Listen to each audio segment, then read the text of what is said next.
As praças sempre foram lugares de conexão, convivência, lazer e cultura. Mas com o passar dos tempos, elas foram ficando cada vez menos frequentadas, algumas até abandonadas devido à insegurança, à falta de manutenção. E aí, dentro desse contexto de ocupar esses lugares, atrelado à ideia de inovar em um podcast, nasce o Pracinha Cast. A gente sai dos estúdios, vem para as praças para contar boas histórias. E hoje eu estou aqui na Praça Aloysio Alves, na zona oeste de Natal, para conversar com Pedro Gork. Ele que é slammer, poeta, trabalha com arte e educação, é militante, político e ex-vereador. Pedro, seja muito bem-vindo ao Pracinha Cast. Muito obrigado, Wender. Boa noite a você, boa noite a toda a produção daqui também do Pracinha Cast. Boa noite também a quem está nos ouvindo e aqui é o povo da Cidade da Esperança, meu querido bairro, que está aqui sendo não somente cenário, mas parte dessa nossa conversa. Ou seja, você está em casa, literalmente. Estou em casa, literalmente. Então me conta como é a sua relação com as praças, como era, como é. É um lugar que você frequentou muito, é um lugar que você frequenta? Conta pra gente. Eu tenho certeza que foi nas praças aí dos lugares onde eu morei, das Rocas até a Cidade da Esperança, foi nas bangueiras dessas praças aqui que eu pendurei a minha infância, né? Onde eu me entendi enquanto ser humano, enquanto gente, enquanto também parte da natureza, porque a praça é esse lugar justamente de encontros, né? Justamente de encruzilhadas, de conexões entre as pessoas, de histórias. Então, eu com certeza devo muito às praças da cidade do Natal, devo muito às quadras onde eu joguei bola, devo muito às sombras das mangueiras onde eu sentei quem sou hoje, né? Porque tenho certeza que todo mundo pode dizer-se atravessado de alguma forma, atravessado de algum jeito pelas praças da nossa cidade. Não é como a gente estava aqui, por exemplo, agora, sendo entrevistado, passou um menino aqui dando grau na moto. Sim, sim. Então, enfim, a praça é justamente esse turbilhão, né, que representa os encontros que o nosso povo tem e, mais do que isso, a potência que a gente tem de fazer das praças lugares melhores, né? É verdade. Inclusive aqui na Praça Aloysio Alves, principalmente para você que está nos ouvindo, existem várias pessoas, várias famílias que estão aproveitando esse momento à praça, como, por exemplo, existem crianças que estão brincando nos arredores das praças. Essa praça especificamente é uma praça que carece de uma manutenção. A gente vê que, de fato, há lixo, há um mato muito alto, né? Mas ali as pessoas não deixam de aproveitar os espaços da praça, como lá atrás, para você que está nos assistindo, talvez você consiga perceber, mas atrás tem pessoas que estão aproveitando a área da academia, tem uma academia ao ar livre aqui nessa praça, outro grupo de adultos que estão ali socializando também. Então, apesar de ser um lugar que hoje já é bem menos frequentado, né, em relação a antes, como eram as praças antigamente, mas existe um movimento, ainda existe vida na praça, né? A praça segue resistindo porque as pessoas precisam se encontrar. Nós somos muitos rios que nós precisamos de outros afluentes, de outras pessoas, de outras conexões para a gente se tornar maior. Sim. Então, eu acho que apesar das redes antissociais, apesar do momento que a gente está de tanto individualismo, né, de uma cultura realmente do indivíduo em relação, sobreposto ao coletivo, ainda assim as praças teimam, porque as pessoas precisam de umas das outras e precisam desse encontro para viver. Então eu defendo, Wender, e até ia ser uma ideia que estava ali ruminando para ser um TCC também de pedagogia. Era a minha próxima pergunta. É? Você falou nos bastidores que a temática das praças foi cogitado como um tema do seu TCC, Isso. né? E por quê? Justamente por causa disso, de entender a praça como um território criativo da nossa cidade. A educação e a cultura não podem estar limitados ao ambiente da escola, dos laboratórios, das universidades, não podem estar limitados somente aos teatros, aos lugares onde a arte, onde a educação é delimitada. Natal precisa ser uma cidade educadora e educanda também. Aprender e ensinar as nossas gerações de natalenses a ser gente, a ser melhor, a construir a beleza melhor do que a gente tem. Então, a praça, acredito eu, é um território criativo, é um território de muita potência artística, social, cultural, que precisa ser utilizada. Por isso, quando eu estava pensando ali do tema do meu TCC de pedagogia, que também é com ênfase na arte e educação, estava refletindo, e quando vocês trouxeram a proposta do Pracinha Cast, falei, não, realmente, de fato, tem tudo a ver, porque o que a gente está fazendo aqui, inclusive agora, É justamente esse processo de ocupação e de reinvenção das praças que a gente precisa para construir um Natal melhor. É verdade. E o Pracinha Cast, ele surge exatamente dessa urgência de voltarmos a ocupar as praças, que sempre foram lugares de muito afeto também. Falando agora de ambientes e suas possibilidades, o que é mais difícil? É ganhar um slam ou aprovar um projeto de lei? Eu diria que não há um mais difícil ou mais fácil, mas que são lutas que têm muita coisa em comum. Sim. Primeiro porque, seja na tribuna ou seja numa batalha de slam, a gente precisa falar de corpo e alma aquilo que precisa ser dito. Sim. Com o risco da gente não ser verdadeiro e não merecer aquele espaço onde a gente está batalhando. E segundo também, eu diria que são batalhas comuns porque, assim como várias outras, precisam de não somente uma pessoa, mas de várias para que se concretizem. Não haveria sentido algum um poeta sem um ouvido, sem um coração para onde chegasse essa poesia que se escreve. Não teria sentido algum um político se não houvesse uma população para quem ele deveria servir. Portanto, não posso dizer aqui hoje qual seria a batalha mais difícil. Ganhei e perdi em várias delas, mas a certeza que eu tenho é de que são lutas necessárias e são batalhas que eu, pelo menos, tenho que batalhar para poder viver. Você que está nos ouvindo e também nos assistindo, talvez esteja se perguntando, mas o que é o slam? Então, Pedro, conta pra gente, explica o que é o slam.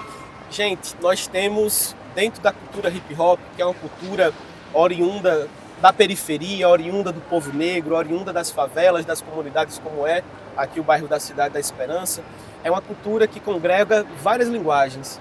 As linguagens do rap, as linguagens do grafite, as linguagens do break e também uma delas que é a qual eu tenho mais carinho ainda, que é o meu xodó, que é o slam, que é basicamente uma apresentação dramática de uma poesia que você durante 3 minutos tem para se apresentar utilizando nada mais do que seu próprio corpo. Então você não pode encenar, você não pode atuar, mas você pode incorporar as palavras, manifestar essas palavras. E aí nesse tempinho de 3 minutos, enfim, a liberdade poética da gente fazer muita coisa para denunciar o racismo, para construir um novo mundo, para pensar, né? Enfim, construir outros amanhãs para a gente. Trazer reflexão e transformação. Isso, com certeza. Já vi que você comeu bolinho, tá tomando café.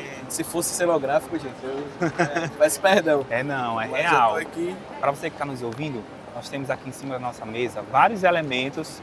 Nós temos bolo. Conseguiu identificar o que é esse bolo? Esse bolo aqui. Vamos ver se você é bom de adivinhar mesmo. É um bolinho. De quê? De milho? Não. De milho? É de milho, produção? Não sei, gente. Agora foi... É de cenoura, gente. Foi mal, é porque eu confundi. Não tem problema. Mas porque parece amarelado, né? O aspecto também dá... Parece que é, né? Parece, mas você nem é uma gafe.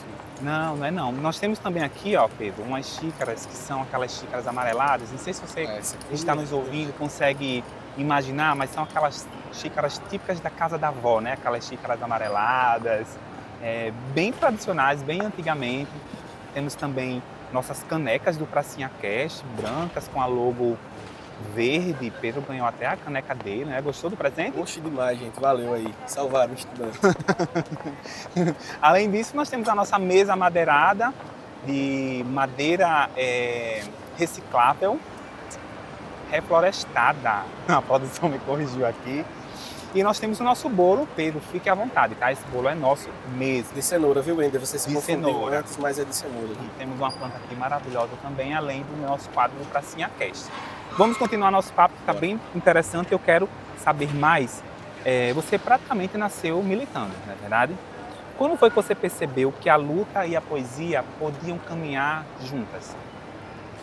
Primeiro, na minha formação, eu digo que eu aprendi a carregar essa insatisfação, essa revolta contra as injustiças que a sociedade apresenta, justamente por causa de um sistema, né, que, ao corromper o homem, corrompe a sociedade, faz com que o dinheiro valha mais do que a palavra, valha mais do que o amor, valha mais do que a felicidade, muitas vezes.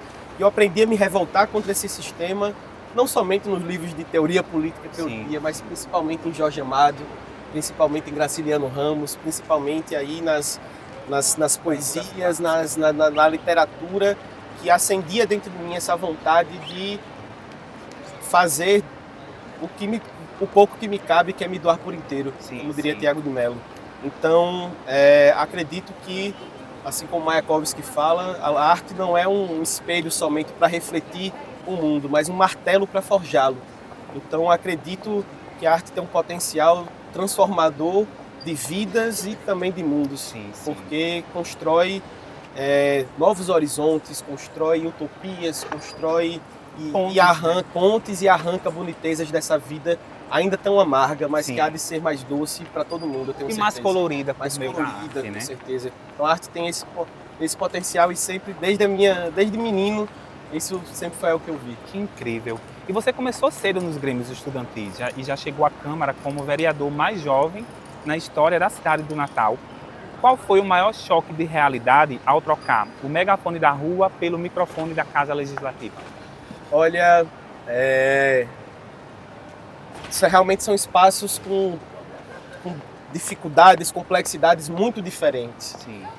Mas eu acho que o que me manteve firme para diante as adversidades que a gente passou, como por exemplo a aprovação a toque de caixa do plano diretor da cidade do Natal, que ataca a infraestrutura pública da cidade, inclusive as praças do município, e todas as outras lutas que nós travamos. O que me fortaleceu para justamente estar ali era ter ao lado de mim, não atrás nem à frente, mas ao meu lado, dezenas, centenas, milhares de companheiros que, mesmo sem um mandato legislativo na Câmara, assinavam qualquer papel em que eu escrevia meu nome. Então, era isso que me dava força para conseguir estar mudando essa batalha do que era antes o megafone da rua ali para o parlamento. E mais do que isso, talvez também, que eu acho importante e é o que eu trago de aprendizado dessa lida, é justamente entender que são todas elas faces de uma mesma moeda. Nós precisamos da luta do parlamento, do movimento, nós precisamos dos parlamentares, mas também da sociedade para conseguir construir algo diferente. Então, me entender naquele lugar como mais uma tarefa da minha luta política e não como a tarefa da minha vida política, é algo que também me fortaleceu, me deu tranquilidade para ir, para voltar e para seguir, né? Caminhando, seja no parlamento, seja na sala de aula, seja no poema que eu faço, construindo um mundo novo. Incrível.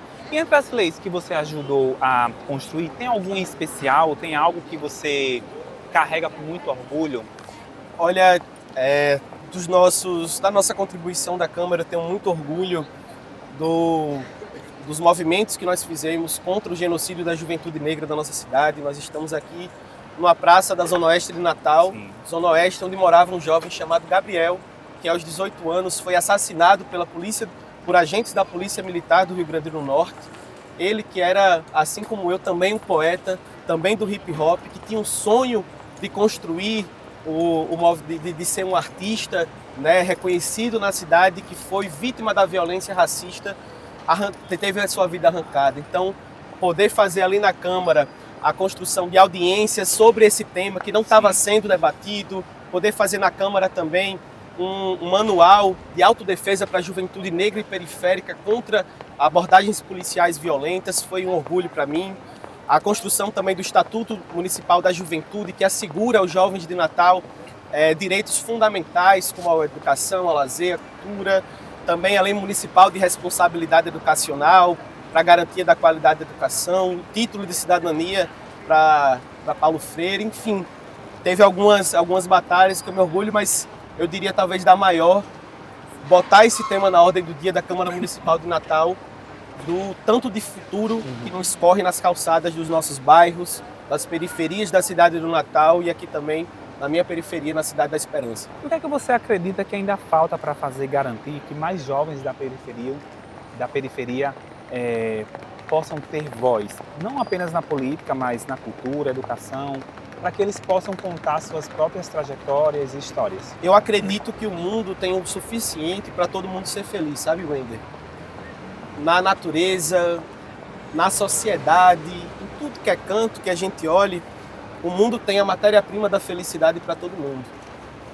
O que eu acho que a gente precisa é impedir que alguns peguem essa matéria-prima, assim como fizeram com cana-de-açúcar, assim como fizeram com café, assim como fizeram com a borracha, com tanta coisa que esse mundo produz, de não deixar, de não permitir que poucos queiram roubar toda essa matéria-prima para si. Sim. E eu digo isso para dizer que a gente precisa fazer com que o Estado seja responsável não por garantir a felicidade de todo mundo, mas garantir que todos tenham pleno direito à felicidade. Sim, sim. E isso só vai acontecer quando todos os jovens tiverem direito à creche, que na nossa cidade nem todas têm, quando todos os jovens tiverem acesso à própria cidade, a conseguir transitar na cidade sem pagar uma passagem absurda, quando os jovens conseguirem estudar em escolas bem equipadas, com professores bem remunerados, enfim, quando a gente tiver realmente uma cidade em que os sonhos dessa juventude caibam.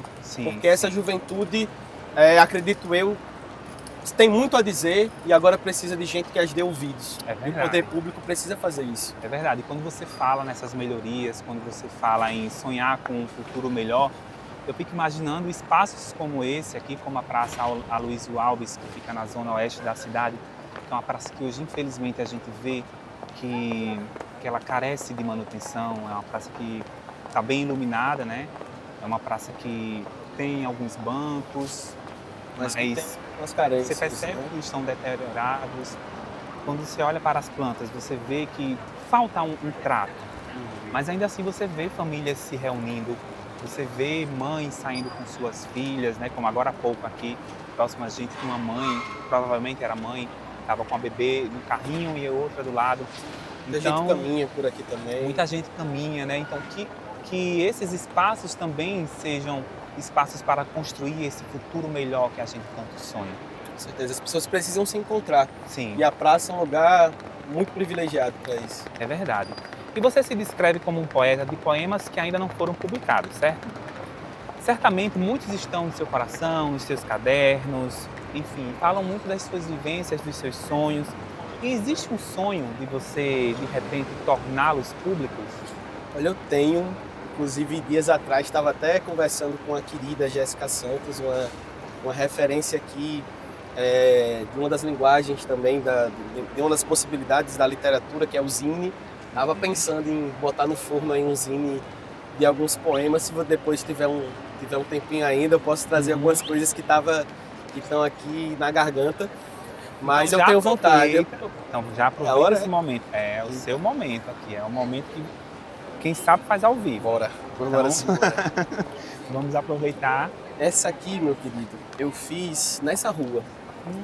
Que é a Rua Adolfo Gordo, que é a rua onde eu moro, mas que também é a rua onde eu estou estagiando enquanto estudante de pedagogia no ensino fundamental. É uma rua que fica muito próxima aqui da praça onde nós estamos. Isso, é a rua aqui atrás. A praça fica aqui nos fundos aqui da rua. Uma rua bastante movimentada, né? Isso. Movimentada, passam muitos carros, muitos veículos. Justamente. E nessa rua a gente tem uma escola, que é a Escola Municipal Ivonete Maciel, onde eu estou fazendo um trabalho com eles de estagiário, com uma vertente muito forte, inclusive, do rap. Os meninos estão doidos para que a gente faça uma batalha. E eu fiz um poema para eles no primeiro dia de aula, que eu cheguei em casa assim, emocionado, tamanha força da infância deles, da beleza da infância deles, e eu fiz esse poema chamado Teimosas Sementes, que ele é mais ou menos assim.